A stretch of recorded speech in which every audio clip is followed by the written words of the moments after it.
e foi aprovada muito rapidamente.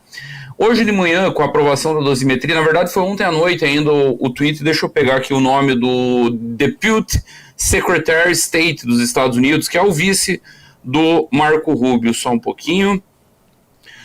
O Christopher Landau. O que o Christopher Landau tweetou ontem ainda? Os Estados Unidos têm expressado consistentemente preocupação com as tentativas de usar o processo legal para instrumentalizar as diferenças políticas no Brasil e, portanto, saúdam o projeto de lei aprovado pela Câmara dos Deputados como um primeiro passo para lidar com esses abusos. Finalmente, estamos vendo o início de um caminho para melhorar nossas relações. Christopher Landau tweetou isso ontem, foi às 21h42 que ele postou esse tweet.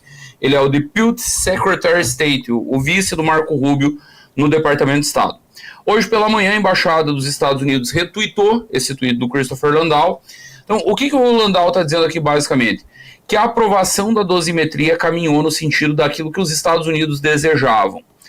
Teve um outro movimento importante aí. Aí nós começamos a juntar as pecinhas. Isso eu ouvi de alguém que acompanhou os bastidores dessa história toda. O que o Donald Trump falou há meses atrás, quando ele baixou as Magnitsky contra o Alexandre, contra a Viviane, quando ele fez toda aquela taxação contra produtos brasileiros, era 40% de taxação. Ele dizia que ele queria Bolsonaro candidato nas eleições presidenciais do ano que vem. Bom, nós teremos Bolsonaro candidato nas eleições presidenciais do ano que vem. Ele foi anunciado na sexta-feira passada. Não é o Jair? Não é o Jair, mas teremos Bolsonaro. A dosimetria foi aprovada. É anistia? Não é, mas foi aprovada a dosimetria e está aqui o vice do Marco Rubio dizendo que isso caminha no sentido do que os Estados Unidos desejavam. Então você tem dois movimentos no Brasil no sentido daquilo que Donald Trump queria. A candidatura de Flávio Bolsonaro e a dosimetria. Agora era a vez dos Estados Unidos fazerem o gesto e eles fizeram o gesto. Eles tiraram a Magnitsky do Alexandre e da Viviane. Aí, Junito, eu quero chegar num ponto que, para mim, esse é o ponto fundamental dessa história toda e explica a crise em que o bolsonarismo está mergulhado. Você está acompanhando aí de tarde, é Nicolas dizendo que o Alan é um bosta, é o Rodrigo Constantino dizendo que tudo está acabado, é o Eduardo com aquela nota que ficou horrível, horrorosa, porque terminou de implodir, se ainda restava alguma pontezinha do Eduardo com a política brasileira, ele implodiu ali naquela nota, culpando os brasileiros por não ter ido mais adiante. O bolsonarismo se acostumou a tratar seu público, Junito, como crianças. É tudo uma grande aventura, eles mentem sobre os acordos que fazem, eles escondem acordos que fazem. É a história do Alexandre lá atrás. O Bolsonaro vai pro palanque, Alexandre, seu canalha, eu não vou mais cumprir nada. No outro dia, ele tá mandando cartinha pedindo desculpa.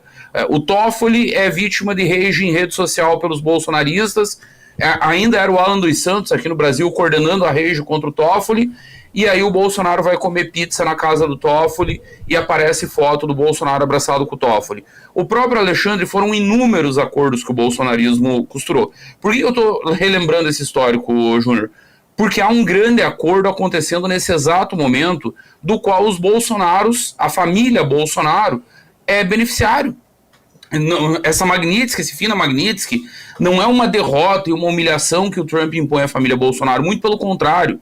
Quem levou Joesley Batista para dentro da Casa Branca foi Eduardo Bolsonaro. Perdão, não fumem, crianças. Foi Eduardo Bolsonaro. Quem levou Joesley Batista para dentro da Casa Branca foi Eduardo Bolsonaro. O Flávio Bolsonaro decidiu ser candidato a presidente, aceitou entrar na aventura, depois de ir aos Estados Unidos e falar com o irmão. Essa candidatura foi costurada lá, ela não nasceu aqui. E tudo isso passou também pelas conversas entre Donald Trump e Luiz Inácio Lula da Silva. E aí eu vou trazer mais uma informação que vai ajudar a clarear toda essa história aqui que nós estamos falando. Jacques Wagner, líder do governo Lula no Senado, amigo de 40 anos de Luiz Inácio Lula da Silva, uma das figuras mais importantes do Partido dos Trabalhadores, é amigo, anote a palavra aí, amigo de Flávio Bolsonaro. Os dois se frequentam em Brasília. Não passa uma semana em que os dois não marquem de tomar um porre juntos. Os dois conversam, os dois negociam. Aí é uma especulação que eu recebi de uma fonte muito abalizada, que pode estar na conversa que a dosimetria não vai ficar em dosimetria e vai evoluir para anistia. Se agora, se no ano que vem, ou se depois das eleições, evoluiria, faria parte do acordo.